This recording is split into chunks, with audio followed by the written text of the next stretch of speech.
Bien, mais insuffisant. Voilà ce que disent les apiculteurs après la décision de l'Union européenne d'interdire certains pesticides. Pour eux, cela ne suffit pas car une étude réalisée sur les résidus alimentaires vient de le montrer, Nathalie Fontrelle.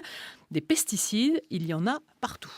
109 échantillons de fruits et légumes ont été testés pour vérifier l'absence de résidus de pesticides. Les chercheurs ont suivi la trace des fameux néonicotinoïdes, une famille d'insecticides la plus utilisée dans le monde, et ils ont trouvé Anne Lauvergeat de l'association Génération Future. 45% des échantillons de courgettes contiennent des néonicotinoïdes, 25% des échantillons de tomates, 80% des échantillons de thé, évidemment le thé étant produit à l'étranger, mais on le consomme ici en France, 12% des échantillons de fraises et 16% des échantillons d'aubergines.